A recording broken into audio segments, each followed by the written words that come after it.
Uh, Kenapa kemudian dia lebih senang disebut strukturalis? Karena ada pengaruh yang kedua ya. Dan selamat sore dan salam sejahtera untuk kita semua yang kami hormati narasumber kita pada sore hari ini, Bapak Dr. Andi Ali Armunanto, SIP MSI, dosen Ilmu Politik Universitas Hasanuddin, dan Kak Aspin Nur Arifin Rifai, SIP MSI, dosen Hubungan Internasional UIN Alauddin Makassar. Jadi pada hari ini kita itu mau membedah dan mendiskusikan, Pak. Jadi kita mau membedah dan mendiskusikan pemikiran salah satu tokoh penting dalam antropologi. Dalam antropologi, teman-teman, yaitu Claude Lévi-Strauss, dengan fokus pada tema struktur dan identitas. Jadi teman-teman, yang saya ketahui juga sendiri terkait Lévi-Strauss ini, beliau itu adalah bapak strukturalisme. Jadi strukturalisme, Lévi-Strauss itu ialah bapak strukturalisme. Lévi-Strauss sendiri juga ini terkenal sebagai antropolog Prancis. Nah, beliau itu pemikirannya berpusat pada dua konsep, yaitu struktur dan identitas. Lahir di Brussels, Belgia pada tahun 1908, keturunan Yahudi berkebangsaan Prancis. Jadi iya, orang tuanya itu pindah ke Paris pada tahun 1909 kalau tidak salah. Nah, yang mau kita bahas itu hari ini tentang pemikirannya yang sesuai dengan tagline posternya kita, struktur dan identitas.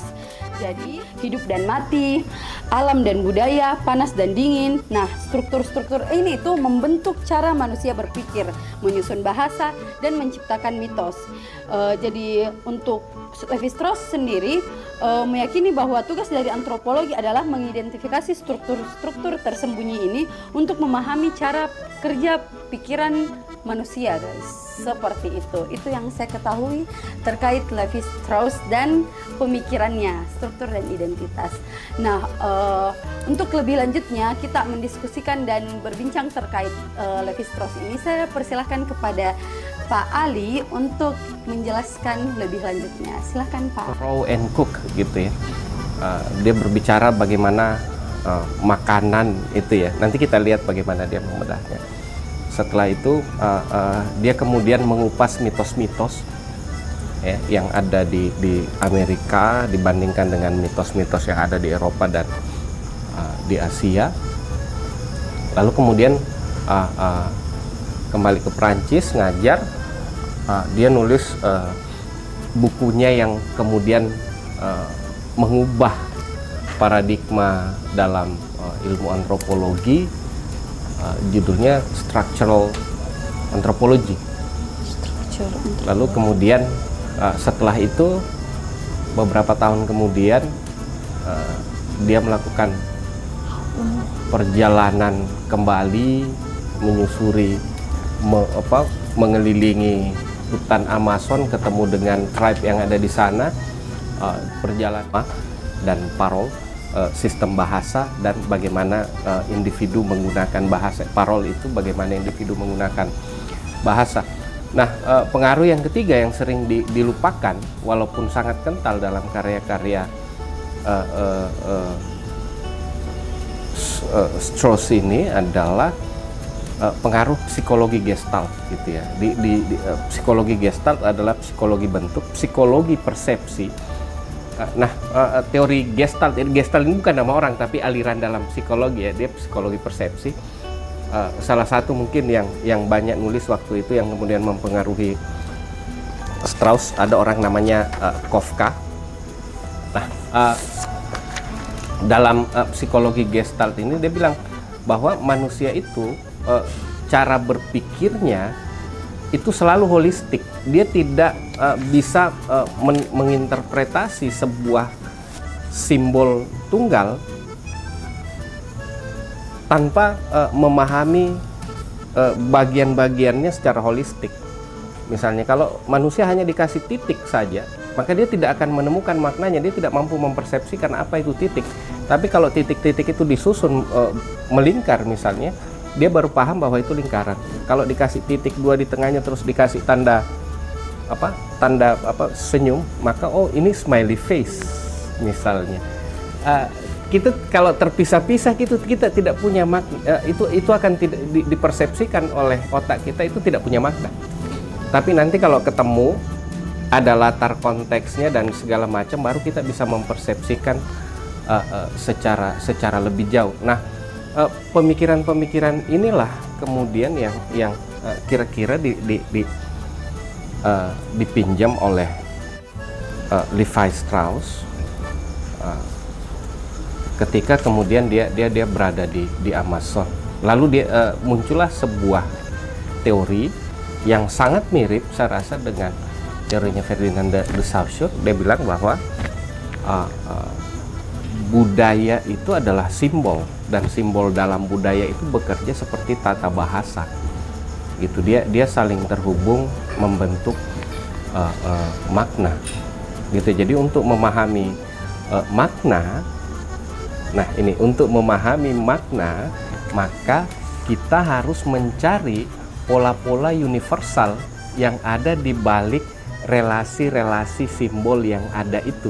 Nah, penggunaan struktur universal itu tidak ada di Ferdinand de Saussure maupun dalam psikologi Gestalt, tapi struktur universal itu atau pola universal itu ada dalam pemikiran Emile Durkheim. Emile Durkheim kan bilang kalau kau pelajari perilaku kau pelajari Anda mempelajari interaksi manusia ini, maka kau akan menemukan pola-pola universal, dan kalau kau bisa mengabstraksi pola itu secara lebih jauh, maka kau akan menemukan yang namanya social law, hukum sosial. Nah, jadi Emile Durkheim inilah yang kemudian berjauh kekerabatan gitu, dan mulai dari praktisnya, nilainya, mitosnya, ya, itu semua kemudian tanpa sadar mengarahkan orang ke praktek pernikahan eksogami, misalnya mengharamkan incest. Lalu kemudian di suku yang dia pelajarinya itu supaya tidak terjadi endogami, maka mereka diwajibkan untuk saling bertukar anak perempuan misalnya, dan seterusnya gitu. Maka dia menganggap bahwa itu semua adalah simbol-simbol yang saling terkait yang membentuk struktur pemaknaan. Nah, ketika masuk ke struktur pemaknaan, dia kemudian bilang bahwa sebenarnya cara berpikir manusia ini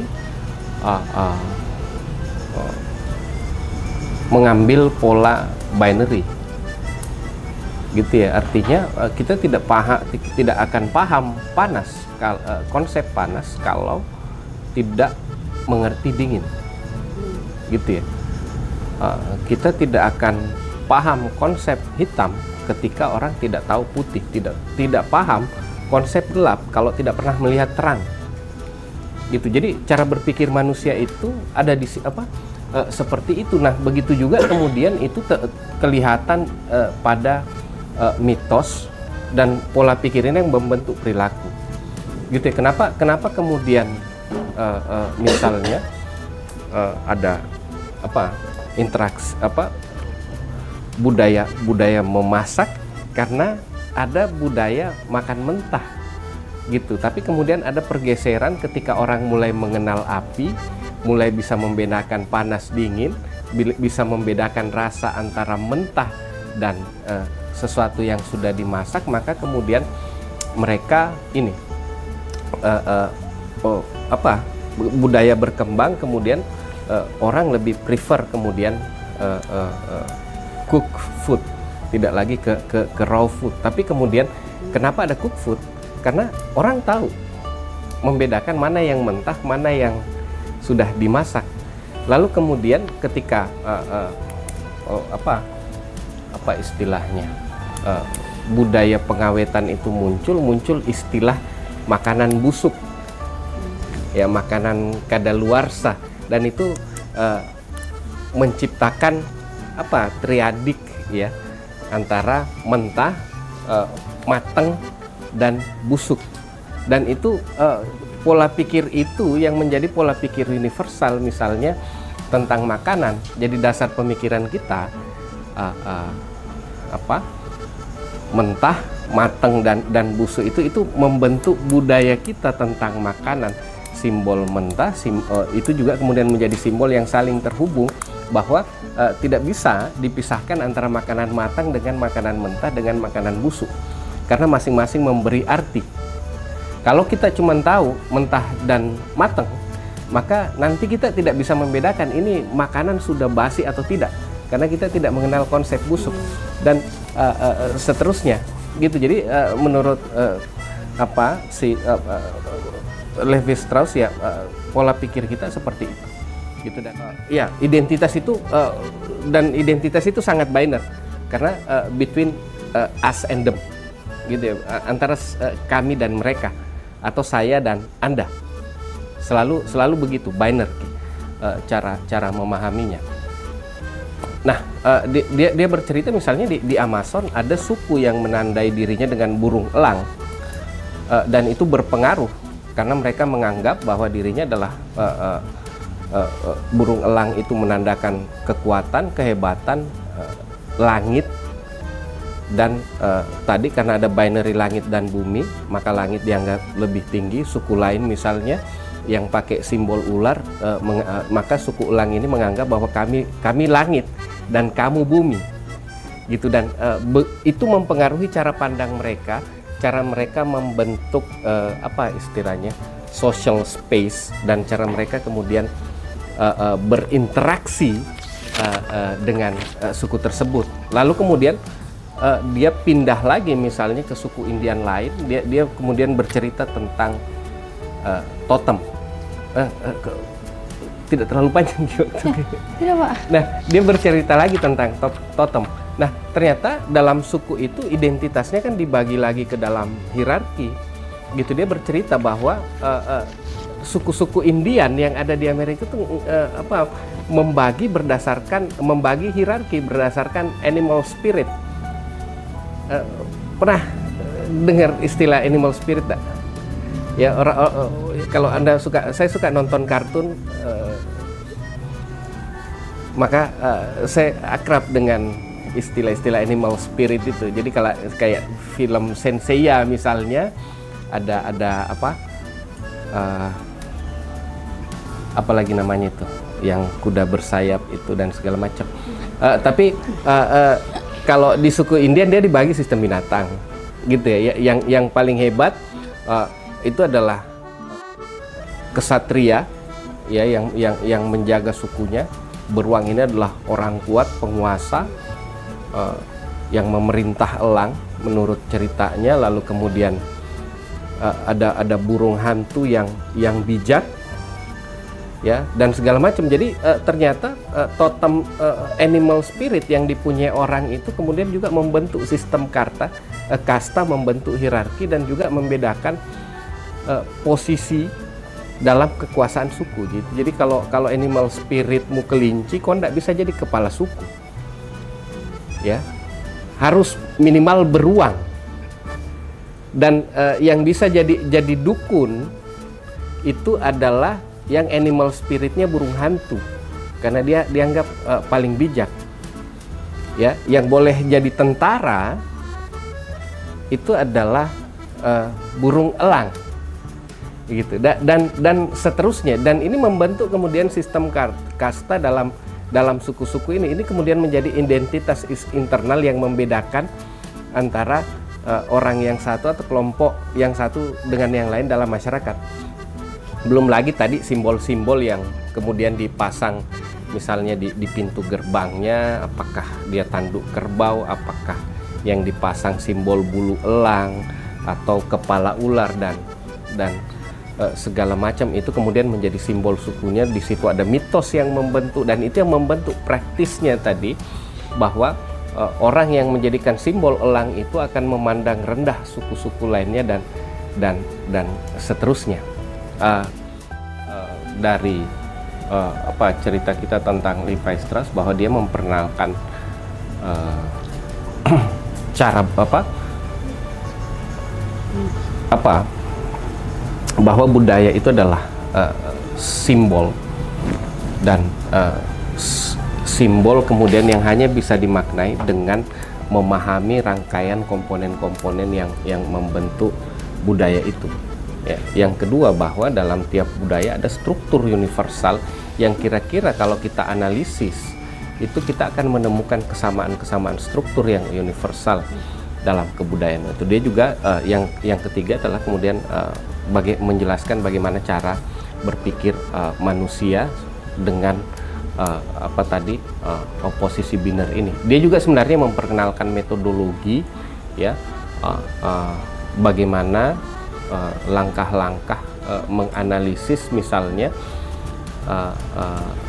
tapi itu masih sama persis dengan metodologinya Ferdinand de Saussure. Kalau Ferdinand de Saussure misalnya membagi kata ke dalam fonem-fonem. Nah, Strauss ini kemudian dia tidak menggunakan bahasa, tapi dia menggunakan mitos untuk dianalisis. Maka mitos ini dibagi menjadi bagian-bagian kecil, menjadi miteme, mitem. Lalu kemudian dari situ kemudian bisa dipahami cara bekerja tadi, misalnya dengan Oedipus itu ada anak, ada bapak, ya, itu ada anak, bapak, ibu, itu menjelaskan struktur struktur universal tentang keluarga. Lalu anak jatuh cinta kepada ibunya, itu melambangkan nafsu, dan itu ditentang oleh peradabannya. Maka ada oposisi biner antara nafsu kebidatangan dengan hasrat seksual dengan kontrol budaya. Hasrat seksual itu ya seperti item-item yang ada di dalamnya itu bukan sesuatu yang terpisah. Katakanlah kita berbicara tentang perdebatan klasik. Apakah bahasa mendahului budaya ataukah budaya yang menciptakan bahasa? Ya. Nah, Lévi-Strauss itu hadir untuk mengajak para penstudi, para peneliti bahwa untuk mempelajari realitas sosial bisa kita mulai dalam linguistik. Tetapi bukan berarti membongkar semantik atau makna dalam setiap bahasa itu, tetapi dia memandang bahwa bahasa itu bahasa itu ada dalam kondisi kebudayaan. Jadi dia bukan dalam arti kata bahasa berhubungan atau memiliki hubungan yang mutual dengan kebudayaan, ya, begitupun sebaliknya, tetapi dia adalah satu kesatuan yang tidak terpisah. Kata kuncinya di situ. Kendati pun secara kehidupan sosial di masa lampau dan kini dan hari ini maupun secara geografis yang berbeda, Lévi-Strauss mau mengajukan suatu konsep yang paling penting, yakni universalitas. Bahwa kendati pun secara bahasa, secara kebudayaan kita berbeda dengan di sana, tetapi memiliki sebuah kesamaan. Ya. Contohnya tadi diucapkan tentang soal kenapa di masa lampau masyarakat adat itu identik dengan simbol-simbol hewan. Ya, toh? Coba teman-teman perhatikan di masyarakat prasejarah ketika bermain di leang-leang. Ya, toh? Lukisan yang terpampang di dalam gua itu apa? Tangan dan ada juga babi hutan dan sebagainya. Kenapa gambar semacam itu, visualisasi semacam itu memiliki kemiripan juga yang terjadi di berbagai belahan di masyarakat prasejarah? Apa yang bisa menjelaskan itu? Kemudian di masyarakat yang cukup maju tetapi dalam kategori primitif mungkin, di masa lampau juga ditemukan, katakanlah di suku Indian, mensimbolisasikan bahwa seorang raja itu mengenakan mahkota yang apa nih? Kalau kita lihat itu yang serigala atau singa itu begitu. Kenapa ada simbolisasi semacam itu? Kenapa manusia di masa lampau sangat identik dengan hewan atau binatang buas begitu? Menurut Lévi-Strauss, ini bisa dijelaskan secara universal berdasarkan sistem yang ada, bahwa dengan hewan karena mudah diingat. Hewan itu atau binatang itu adalah sesuatu yang selalu menjadi bagian dalam struktur kehidupan mereka. Jadi dia bukan semata-mata dianggap simbol kemuliaan, tetapi mungkin juga dalam bagiannya adalah tentang bagaimana adanya wujud binatang itu sebagai materi yang logis, menunjukkan kekuatan, keberanian, ya toh? Jadi sisi-sisi maskulinitas yang bermain di situ. Nah, itu yang ingin diucapkan oleh Levi Strauss dalam memahami kebudayaan masyarakat. Artinya apa? Levi Strauss mau mengatakan begini, untuk memahami masyarakat itu tidak bisa terlepas ketika kita menggunakan perspektif linguistik, bahwa kebudayaan itu bisa didekati, bisa dijelaskan dengan aspek linguistiknya. Tetapi dulu orang seolah-olah memisahkan secara tajam antara bahasa dan budaya. Nah, di situ pada konteksnya. Dengan demikian, Levi Strauss menyatakan bahwa bahasa itu merupakan kondisi bagi kebudayaan. Yang ini dapat diterjemahkan ke dalam dua hal makna yang sederhana. Pertama, bahasa itu merupakan kondisi bagi kebudayaan dalam arti diakronis, yang artinya bahasa mendahului kebudayaan karena melalui bahasalah manusia mengetahui budaya masyarakatnya. Contohnya tadi disebut tentang logika biner, rajin tidak rajin. Pemahaman kita rajin dan tidak rajin, nakal dan tidak nakal, baik buruk, memang itu hanya pada soal teks yang sederhana. Tetapi ya, menurut Levi Strauss itu melekat ya dalam unsur-unsur kebudayaan itu sendiri, sehingga pemaknaan, tetapi Levi Strauss sekali lagi mengklarifikasi tidak masuk kepada wilayah semantik yang dimana berusaha membuat penajaman mana yang peyoratif dan mana yang sebaliknya. Dan dia mau mengatakan bahwa bahasa sekali lagi muncul mendahului kebudayaan kita, dan sehingga kita mengetahui diri kita sebagai masyarakat berbudaya. Jadi kita mengenal diri kita sebagai orang Bugis, ya, orang Makassar, orang Mandar, orang Toraja, itu bukan karena justifikasi kita sebagai orang Bugis, orang Makassar, atau orang Mandar dan seterusnya. Dia tidak bersifat otonom, atau Anda secara mandiri mengklasifikasikan secara gegabah, saya orang Bugis, saya orang Makassar dan sebagainya. Tetapi identifikasi tentang Anda seorang Bugis, Anda seorang Makassar dan seterusnya itu melekat dalam sistem itu sendiri, sehingga untuk menjustifikasi Anda sebagai bagian dari masyarakat Bugis, Makassar dan seterusnya, Anda seolah-olah meniru bahasa kebudayaan yang berasal dari Bugis. Oh, orang Bugis itu kayak begini. Oh, orang Makassar itu kayak begini. Itu adalah sebuah sistem. Jadi untuk Anda dianggap sebagai bagian dari sistem, maka Anda mereduplikasi sistem yang bermain dalam konteks kebudayaan itu. Membangun pinisi bukan semata-mata adalah membangun sebuah kapal yang besar, tetapi semua bersandar kepada panduan-panduan filosofis yang melekat dalam kebudayaan masyarakat Bugis lampau. Oh, dia membayangkan, oh kapal itu identik adalah manusia. Jadi segala barang itu identik dengan manusia atau alam.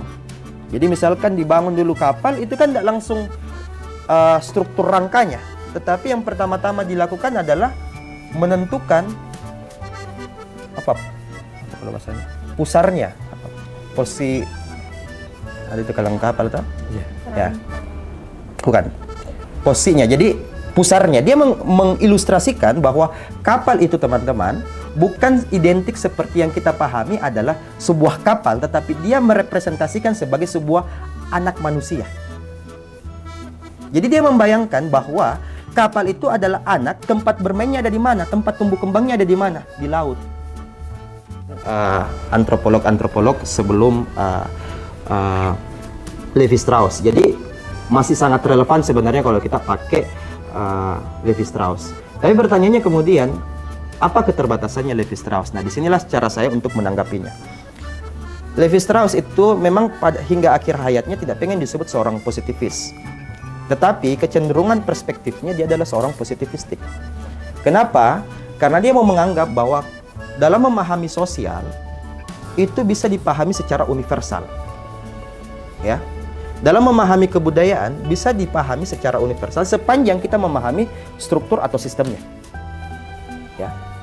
Persoalannya kemudian, apakah struktur dan sistem itu masih bersifat given atau tidak?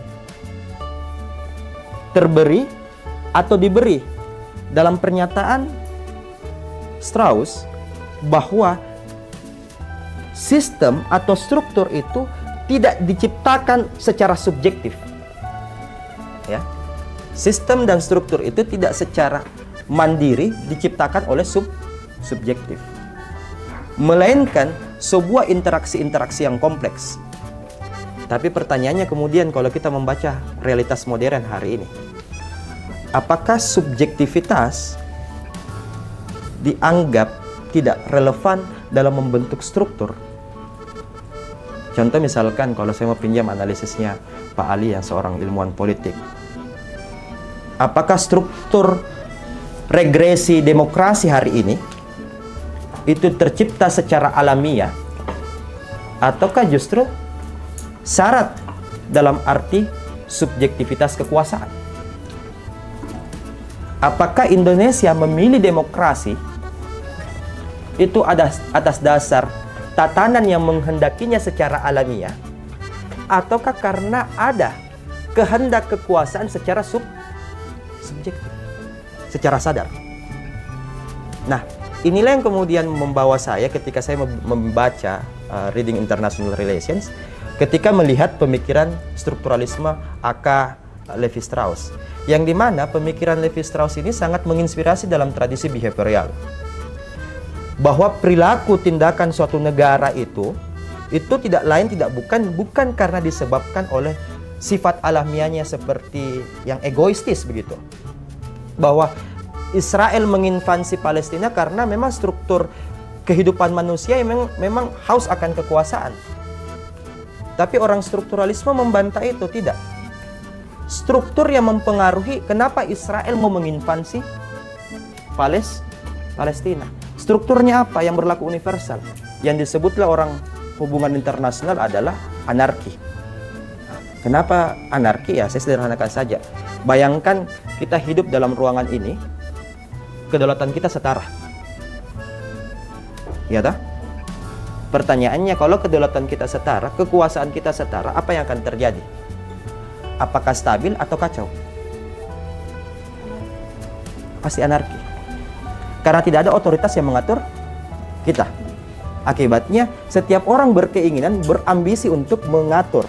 Nah, struktur internasional yang anarki itulah yang menjadi sesuatu yang universal. Yang dimana kenapa Israel menginvasi Palestina? Ya karena strukturnya anarki. Jadi apa yang mau dibilang? Sama seperti Levi-Strauss. Kenapa bisa begitu? Kenapa bisa begono? Ya karena strukturnya. Jadi apa yang mau dikatakan Levi-Strauss maupun pendidik atau penstudi HI? Dia mau bilang sesuatu itu sudah terjadi karena strukturnya. Jadi kita mengatakan bahwa segala sesuatu itu sangat bersifat given, terberi. Padahal segala sesuatu itu harus kita intip, bahkan kita bongkar bahwa bukan saja terberi, tetapi memang bisa saja diciptakan. Diciptakan oleh siapa? Oleh subjektivitas. Artinya apa? Levi-Strauss mau mengabaikan subjektivitas dalam realitas sosial. Dia selalu berambisi untuk menghasilkan sebuah teori yang mengarah kepada objektifikasi, yang dimana segala sesuatu itu bisa dijelaskan, ya, dengan, ya kalau bahasanya tadi Kak Ali adalah teori besar begitu. Jadi bisa diaplikasikan ke semua hal. Tapi sayangnya dalam peristiwa-peristiwa kehidupan kita dalam dunia yang modern itu tidak cukup untuk itu. Kalau misalkan kita menjelaskan tentang kehidupan masyarakat, penjelasan yang sangat epik sangat membuka pikiran, terutama untuk saya sendiri. Saya rasa kalau teman-teman bagaimana? Apa ini? Jempolnya itu setuju atau tidak? Oke, setuju. Oke, dari tadi penjelasan dari Pak Ali dan Kak Aspin, untuk teman-teman mungkin ada yang mau ditanyakan terkait ini pemikiran dari Levi-Strauss itu sendiri. Apakah ada yang mau bertanya?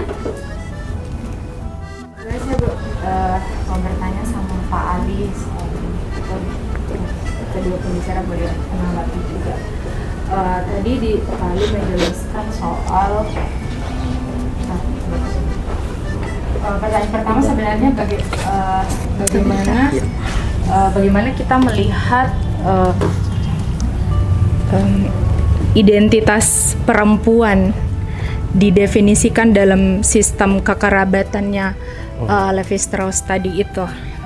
Nah, terus identitas itu apakah dia terbentuk secara alami karena fungsinya perempuan itu, atau apakah ada faktor lain yang menyebabkan identitas itu terbentuk? Karena tadi juga kita sebutkan soal identitas itu tidak berdiri sendiri.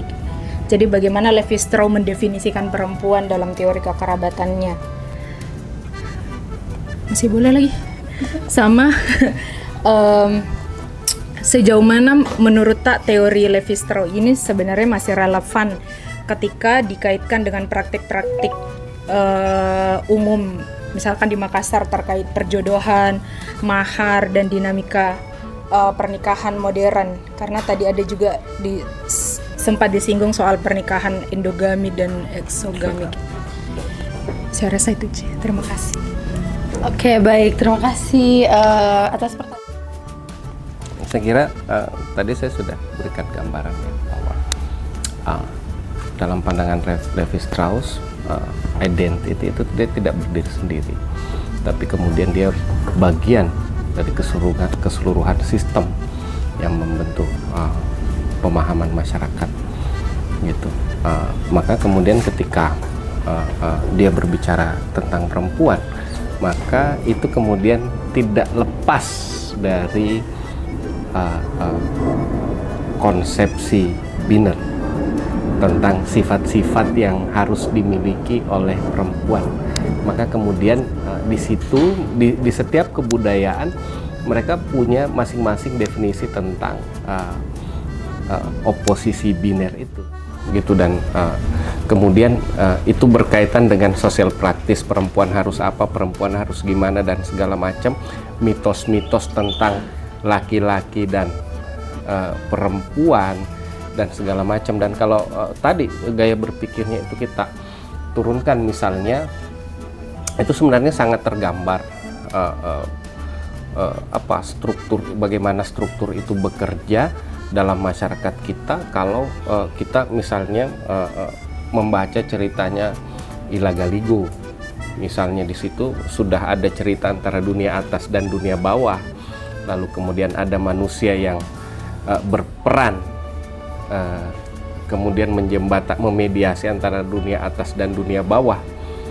Lalu kemudian karena Lagaligo jatuh cinta dengan saudaranya dan tidak dibolehkan perkawinan endogami, maka kemudian dia berlayar, ketemulah Wicudai. Itu kan mencontohkan bahwa tidak boleh perkawinan sedarah, kok harus melakukan perkawinan eksogami dan segala macam. Dan itu kemudian dan banyak hal dalam cerita itu yang sebenarnya bisa kita analisis menjadi item-item, tapi kemudian kalau kita lihat praktek kesehariannya, sebenarnya pola pikir itu, logika itu tidak berbeda dengan pola pikir masyarakat modern seperti tadi dijelaskan. Ya, dalam The Savage Mind itu dia bilang sebenarnya baik masyarakat modern maupun masyarakat dalam tanda, karena dia menolak ada yang disebut primitif ya, karena menurutnya tidak ada masyarakat primitif yang modern. Yang membedakan kemudian adalah konteks mereka hidup,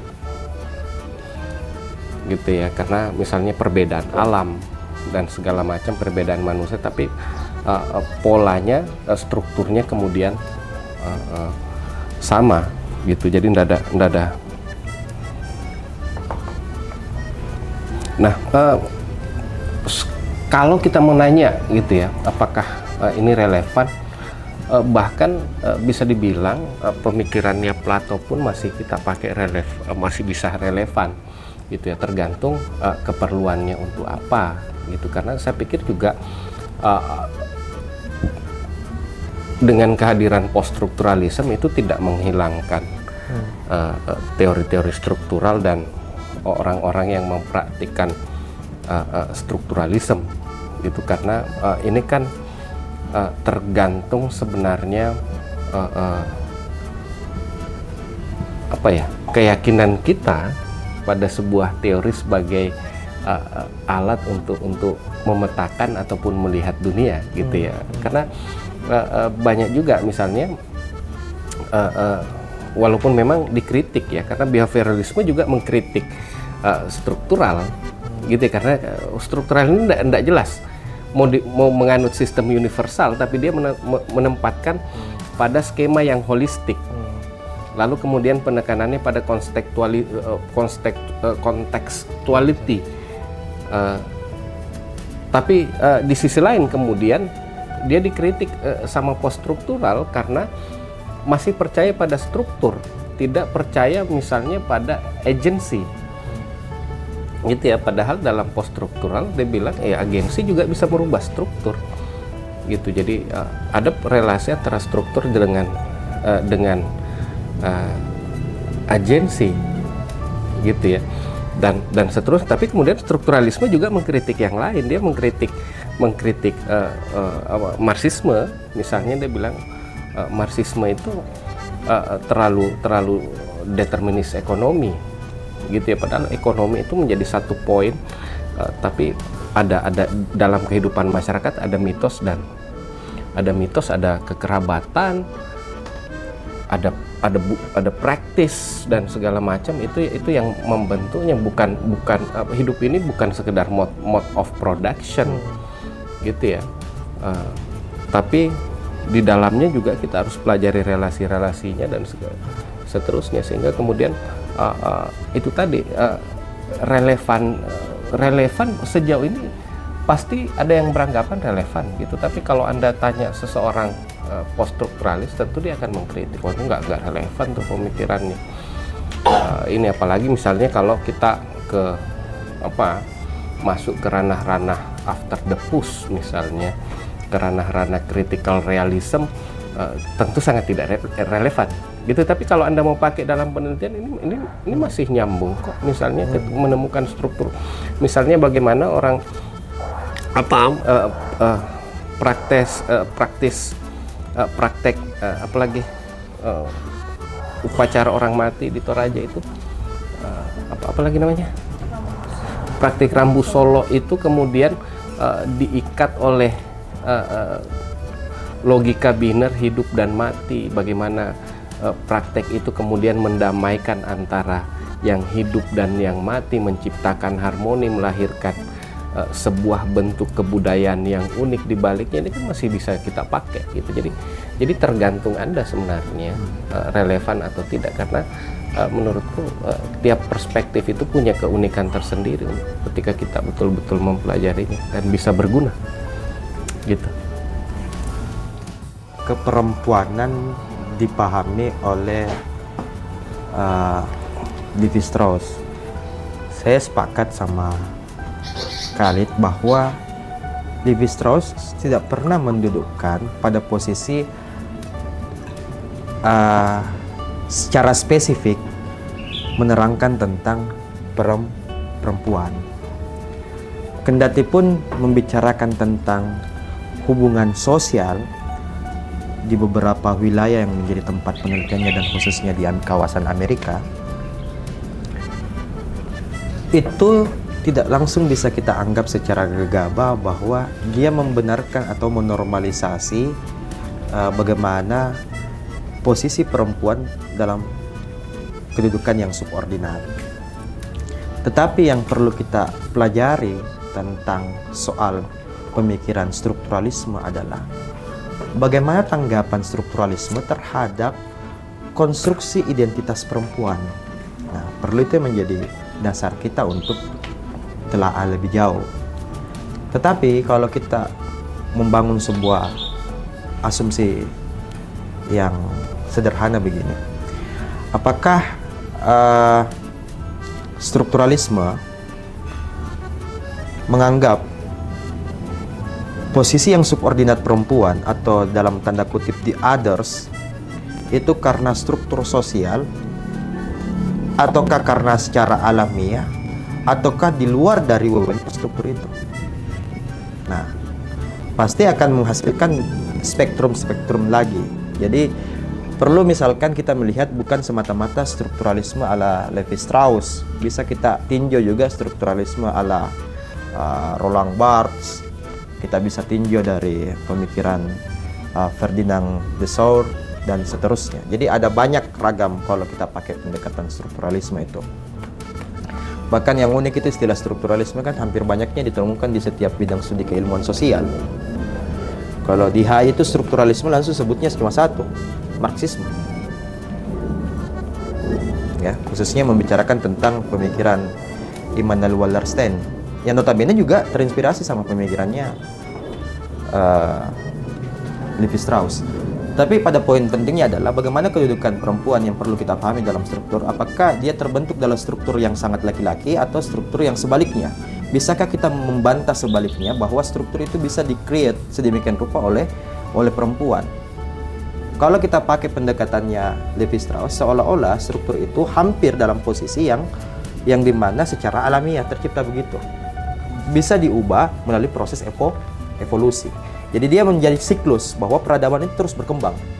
Jadi dulu di masa lampau, mungkin dulu ya, di masyarakat lampau penempatan perempuan secara gegabah dan sangat patriarkis adalah kasur, dapur, dan sumur. Tetapi hari ini identitas perempuan itu tidak lagi dalam 3 koridor, melainkan lebih mungkin melampaui dari 3 koridor itu. Misalkan di satu sisi, kalau kita pakai pendekatan hari ini tentang struktur kekuasaan laki-laki terhadap perempuan, dia berperan dalam ranah produksi, dia juga berperan dalam ranah reproduksi.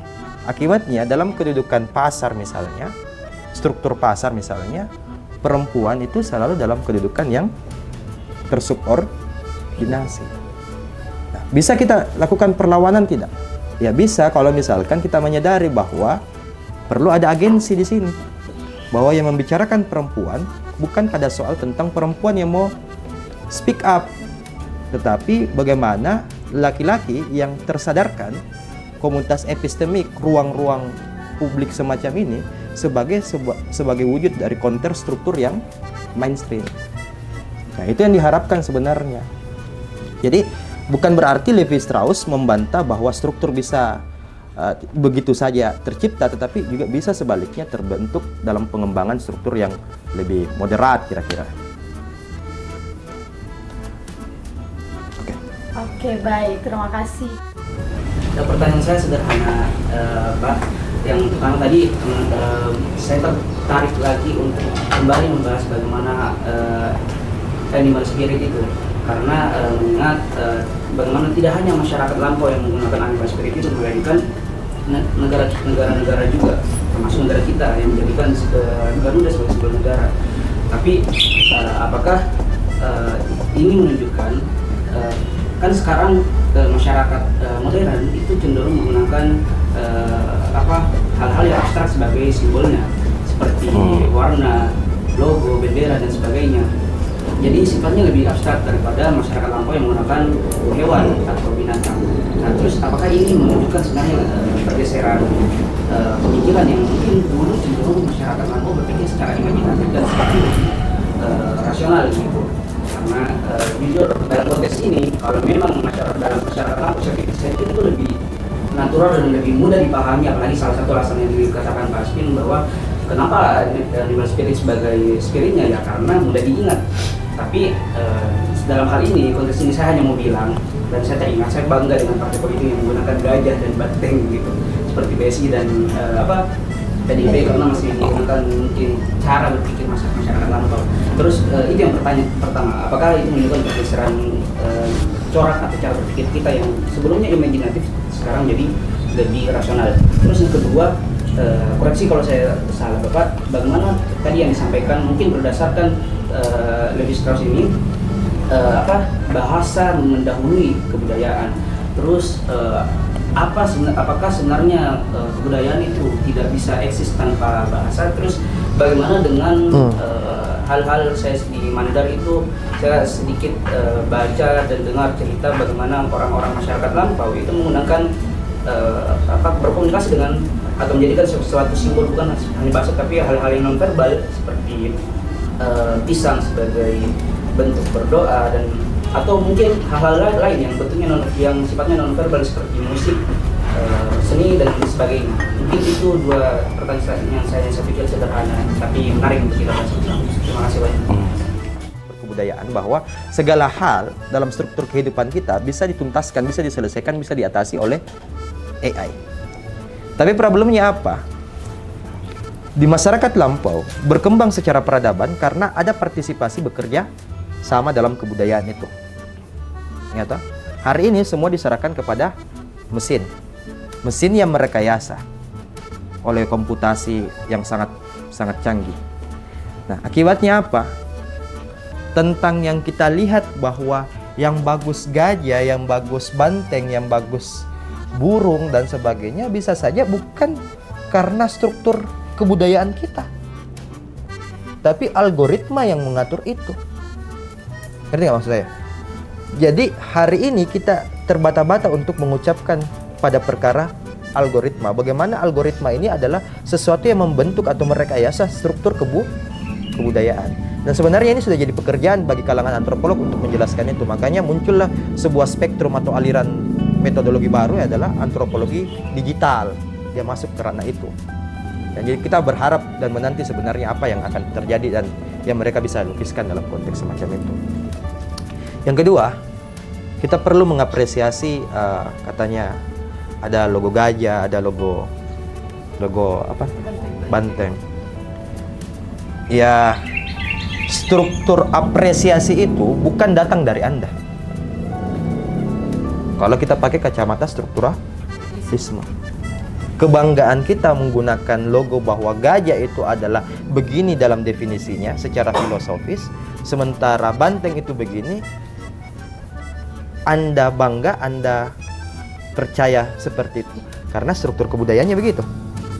Tapi sekali lagi kalau kita mau lihat dan memahami baik-baik bahwa kalau kita pakai pendekatan yang lebih ekstrim, ya, lebih ekstrim, simbol-simbol semacam itu tidak secara semantik yang berarti gajah itu besar yang akan melibas banteng atau sebaliknya, tetapi kita seolah-olah berhenti untuk menangkap pada perkara yang lebih serius dalam kehidupan struktur kebudayaan masyarakat kita. Apa itu? Adalah bagaimana misalkan kelaparan, kemiskinan, ketidakadilan, dan seterusnya tidak pernah menjadi sebuah simbol gerakan manusia yang utuh, yang solid begitu. Iya kan? Contohnya kemarin kan peristiwa apa itu? Akutami ya, yang 17/8. Ternyata yang dipermasalahkan, kenapa sih simbol-simbol kayak begini dimainkan? Kenapa yang tidak inklusif aja bahasanya, yang dimana bukan 17+8 tetapi yang lebih inklusif, yang lebih mudah dipahami, bukan semata-mata kelas menengah perkotaan, tetapi bagaimana basis-basis kekuatan masyarakat struktur yang ada di non perkotaan juga bisa ikut paham. Jadi alih-alih mereka membangun spirit simbol inklusivitas, tetapi mereka pelan-pelan mengeksklusi lagi. Nah, itu juga perlu dijelaskan oleh bagaimana struktur kebudayaan masyarakat millennials dan Z ini dalam memahami tentang politik, partisipasi politik, ketidakadilan dan sebagainya.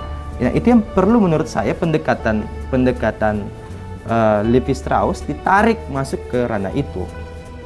Bisa menjelaskannya dan saya rasa Kak Ali bisa merekonfirmasinya itu. Jadi saya berharap menagih sebenarnya bagaimana pemikiran antropologi itu bukan semata-mata melihat dunia apa adanya atau netral seperti itu, tetapi mengajak kita berpikir kepada ruang yang kritis, bagaimana seharusnya struktur ini bisa terubah begitu. Jadi perlu pendekatan sampai ke situ. Dan kemudian itu berlaku universal, gitu ya. Karena seperti misalnya bahasa yang hanya disimbolkan dengan bunyi, budaya justru menyampaikan simbol lewat gerakan tarian, ekspresi, ya, dan bahkan peristiwa atau sebuah kejadian pun bisa dianggap sebagai simbol. Makanya kemudian ketika dia pakai analisis linguistik untuk ke antropologi, dari bahasa menjadi budaya, simbol itu kemudian menjadi sangat besar, tapi simbol itu terhubung antara yang satu dengan yang lain, dan itu yang memberikan makna. Jadi memahami misalnya simbol-simbol tertentu tidak tidak semudah atau tidak serta-merta hanya memahami artinya dalam konteks tertentu, tapi menggali relasi-relasinya secara lebih mendalam. Gitu, misalnya kenapa PSI pakai simbol gajah gitu ya. Apakah ini bentuk primitivisme gitu ya? Itu nggak bisa dibaca dalam konteks animal spiritnya masyarakat Amazon, harus dibaca dalam konteks. Kenapa? Kemudian karena komponen-komponennya menjadi jauh lebih banyak. Misalnya kita harus lihat juga korelasi antara partai misalnya. Selama ini yang dianggap paling besar adalah banteng gitu. Maka mungkin dengan hadirnya ini, maka tentu ada ini, karena tentu nanti ada logika besar kecil lagi, ada oposisi biner lagi, ya, logika kuat lemah lagi yang bekerja di situ. Belum lagi kemudian kita lihat hubungannya dengan yang lain dan segala macam. Jadi bukan karena persoalan cara berpikir yang imajinatif dan rasional. Dalam The Savage Mind, Strauss bilang mau masyarakat primitif, mau namanya masyarakat modern, sebenarnya pola berpikirnya sama. Ya, cara memaknainya berbeda. Pola berpikirnya pasti binary, cara memaknainya pasti holistik, karena dia tidak bisa berpikir tanpa menghubungkan relasi-relasi yang ada. Orang seperti Anda mungkin atau saya yang concern dengan dunia politik tidak akan paham logo gajah itu tanpa hadirnya logo banteng. Itu ya. Tidak akan paham simbol janji akan menjadi lebih besar daripada banteng kalau tidak ada PDIP misalnya, dan seterusnya. Jadi memahaminya tentu harus didasarkan pada konteksnya. Tapi itu tadi ada menurut Strauss ada pola-pola universal yang harus kita ungkapkan gitu ya. Bagaimana kemudian kita menemukan pola-pola itu menggunakan metodologinya, tadi menggunakan oposisi biner, mencari keterhubungannya, misalnya antara nature versus culture, misalnya antara hidup dan mati, tinggi rendah, kuat lemah, dan seterusnya. Kita harus melihat itu gitu ya, dan kemudian membaca relasi-relasinya dengan peristiwa-peristiwa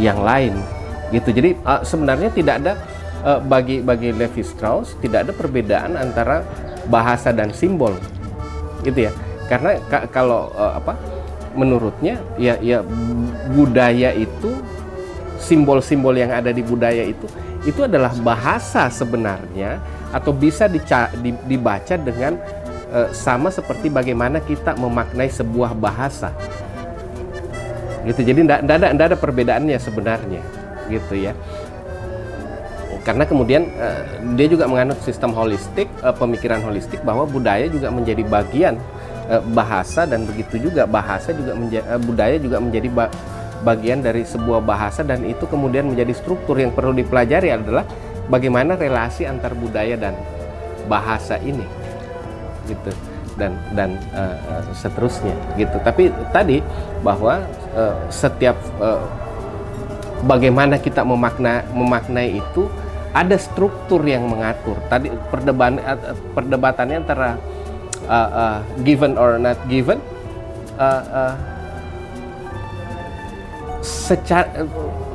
Strauss secara tidak langsung tidak pernah menyatakan bahwa apa kata itu given atau given. Kenapa? Karena kemudian Strauss menolak, dan ini menjadi kritik terbesarnya bagi dia, memutus hubungan dengan analisis sejarah. Jadi apa yang dia lihat itu yang pada saat itu gitu ya. Dia tidak mencari relasinya ke belakang kenapa muncul seperti ini. Yang dia jelaskan hanya pada itu, dan itu menjadi kritik terbesarnya kemudian, bahwa Strauss tidak kelemahan analisisnya adalah karena dia mengabaikan sejarah, dan dia tidak menjelaskan apakah struktur itu given atau tidak given. Jadi itu kemudian menjadi perdebatan. Dia hanya bilang bahwa ada di situ, tapi dia tidak pernah menjelaskan ini terberi atau tidak. Tapi satu hal yang bisa dilacak bahwa sebenarnya dia menganggap struktur itu sesuatu yang terberi, karena dia menganggap mitos itu adalah bagian yang membentuk struktur itu, yang menjadi pemelihara struktur itu. Tapi itu asumsi, karena dia memasukkan mitos, dan mitos itu kan cerita yang diturunkan secara turun-temurun gitu. Maka asumsi bisa given, tapi dalam pernyataan Strauss sendiri tidak, struktur itu tidak given. Nah, beda misalnya kalau kita bergeser ke post-struktural, mereka bilang struktur itu kan tidak given. Struktur itu sesuatu yang contingent, berubah karena ada interaksi antara keagenan dan struktur gitu ya. Tapi Levi-Strauss juga tidak memberikan penjelasan di mana posisi agent. Dia hanya bilang bahwa struktur ini dia merupakan underlying the culture gitu ya, the structure underlying the culture. Dia kemudian menjadi alas sebuah budaya, dan tidak bekerja dalam kondisi sadar, tapi bekerja dalam alam bawah sadar. Ingat penjelasan saya tentang psikologi Gestalt di awal. Jadi dia tidak bekerja di ranah simbolik, tapi dia bekerja di ranah psikologi. Pola struktur lama yang terus berulang pada negara. Ketegangan antara proletar dan kapitalisme dalam versinya Marx, atau dalam versi yang lain ketegangan antara kelompok dominan dan tidak dominan. Tapi kalau misalnya kita bergeser ke skizoanalisis, misalnya gayanya Deleuze, dia bilang, oh ini adalah bentuk bendera One Piece itu adalah bentuk fetish, social fetish yang mengekspresikan hasrat perubahan gitu, dan itu dijadikan sebagai fetish. Fetish itu menyimbolkan nakama, kebebasan bajak laut dalam melawan tirani dan segala macam. Jadi ya hari ini kita belajar tentang strukturalisme, tidak serta-merta kemudian menjadikan strukturalisme itu sesuatu yang benar. Banyak perspektif yang bisa kita gunakan, bisa kita yakini untuk melihat ataupun mengkonstruksi kebenaran kita sendiri. Gitu ya. Nah itu sekedar tambahan saja. Apakah pernikahan menurut Levi-Strauss adalah mekanisme pertukaran sosial, dan bagaimana praktik pernikahan dalam kalangan bangsawan Bugis Makassar? Apakah ini memperkuat atau menantang struktur kekerabatan yang ada? Karena kan mengingat kalau di Makassar itu, Bugis Makassar itu dulunya mutlak seorang bangsawan menikah dengan sesama bangsawan. akan dianggap sebagai siri kalau misalnya seorang bangsawan itu tidak menikah dengan sesama bangsawan, seperti itu. Kan Pak Asmin sama Pak Ali tadi sempat sebutkan singgung sedikit tentang pergerakan 17+8. Terus dibilang bahwa strukturalismenya Levi-Strauss ini bisa dipakai untuk melihat atau mengkritik gerakan ini. Cuma dari apa yang saya baca di sosmed dan saya dengar dan lain-lain, ketika ada seseorang atau dari kelompok komunitas ini misalnya yang kecil, terus mereka kritik gerakan 17+8-nya influencer, kita bisa bilang influencer politik ini, mereka tuh dibilang kalau mereka menggembosi gerakan atau membuat gerakan itu ndak solid dan lain-lain. Nah, bagaimana dari sisi orang-orang yang mau mengkritik ini untuk mengcounter bilang, oh kita tuh sebenarnya ndak menggembosi atau tidak memecah solidaritas, tapi ini loh begini. Tapi mereka sudah duluan dilabeli macam-macam. Terus selanjutnya pertanyaan saya ada hubungannya sama Kak Danu sama Kak Kia tadi soal pergeseran dan identitas gender. Nah, kita kan tahu kalau misalnya Levi-Strauss itu biner sekali ya, binari banget. Bagaimana Levi-Strauss melihat identitas gender yang bergeser di masa modern ini, bahkan ada yang dibilang non-biner. Bagaimana Levi-Strauss melihat perubahan dari identitas gender ini, pergeserannya gitu. Tentang pernikahan gitu. Jadi pertukaran perempuan itu hanya praktis gitu ya, dan itu ada karena ada struktur. Nah, dia bilang strukturnya adalah untuk mendorong eksogami dan mencegah endogami gitu. Dan ketika kita bawa ke pola ini, melihat di Bugis sebenarnya strukturnya sama gitu ya, mencegah endogami, tapi kemudian juga karena Bugis menetapkan identitas yang eksklusif untuk para bangsawan, maka eksogami yang dilakukan eksogami terbatas. Maka kalau anda perhatikan di Bugis zaman dulu itu pertukaran perempuannya berlangsung dalam keluarga. Jadi kalau keluarga Bugis zaman dulu itu sepupu laki-laki wajib menikahi sepupu perempuannya, ya. Dan dia nanti tidak ada sepupu satu kalinya, baru boleh ambil sepupu dua kalinya, dan seterusnya. Jadi ini tidak terjadi endogami, tapi kemudian tidak juga terjadi eksogami secara sembarangan gitu. Tapi ini tadi bahwa praktek itu bisa berbeda. Namun kalau kita telusuri ada struktur yang membedakan. Nah, perbedaan antara kaya dengan miskin yang terlalu jauh. Maka di situ kita menemukan struktur utamanya. Itu bisa menjadi kritik kita bahwa sebenarnya bukan persoalan 7+8 kritikan tuntutan, tapi persoalan utamanya adalah struktur masyarakat yang terlalu jauh kemudian, dan tidak ada harmonisasi antara kaya dan miskin. Nah, itu bisa kita pakai pemikirannya untuk membedah itu, tapi misalnya dia tidak setajam masa Frankfurt dengan critical teorinya ataupun poststrukturalisme dengan berbagai metodologinya misalnya. Tapi kemudian itu kita bisa baca gitu. Tapi kembali Anda tadi bercerita tentang kok kalau kita kritik diserang kembali menggembosi, karena memang 7+8 itu kan produk-produk influencer operation, dan kita tahu siapa pelaku-pelakunya, dan itu untuk sebenarnya membelokkan substansi. Ini saya tidak pakai struktural nih baca, tapi saya pakai pendekatan lain, itu untuk membelokkan narasi tadi tuntutan masyarakat dan mereduksinya menjadi 17+8, dan itu sebenarnya efektif gitu. Jadi di media di sekarang, karena kepercayaan masyarakat bergeser dan struktur itu selalu berubah-ubah, maka kemudian dengan pola yang seperti sekarang, maka yang paling cocok digunakan untuk menundukkan sebuah gerakan bukan dengan kekerasan, tapi dengan menurunkan influencer. Makanya kemudian ada Andovi di situ, ada Lucinta Luna di situ, ada Reza Arab di situ, yang memang menjadi idola anak muda yang kemudian juga bisa dipercaya, ya, walaupun mereka sebenarnya pengkhianat gerakan itu sendiri gitu ya. Karena Raffi Ahmad sudah jadi komisaris, sudah jadi utusan presiden, tentu mahasiswa tidak percaya. Tapi Andovi dengan lagu-lagu rap sampah kritiknya itu, lalu kemudian yang Reza Arab dengan gaya-gaya so independennya, Lucinta Luna dengan binary-nya dan segala macam, itu kemudian menjadi idola baru dan ternyata mampu menundukkan gerakan itu. Gitu. Jadi itu yang bisa kita jadikan kritik. Tadi apa yang terjadi kalau ada non-biner? Bagaimana pertanyaannya kemudian non-biner itu lucu karena kemudian dia mendefinisikan diri sebagai binary feminin dan binary dari maskulin.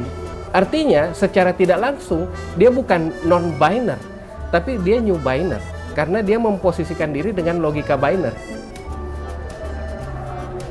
Ya, cara berpikirnya Levi Strauss, gitu ya. Bagaimana kita mendefinisikan diri? Anda, saya. Nah, membaca non-binary seks itu kan seperti itu. Anda, saya, gitu. Ya, Anda perempuan, saya non-binary. Kan? Walaupun dia bilang divisi baru dalam masyarakat, bukan divisi baru dalam gender, tapi kita bisa membaca itu bahwa itu menjadi kalau dalam linguistik itu menjadi fonem baru, menjadi bunyi-bunyi baru. Tapi kemudian bunyi ini, non-binary ini tidak akan punya arti kalau dia tidak dihubungkan dengan feminin atau maskulin. Nanti dia bisa bunyi kalau ada maskulin dan feminin. Sama seperti titik yang tidak bisa dibaca kalau dia tidak membentuk sebuah bidang atau lingkaran atau segi.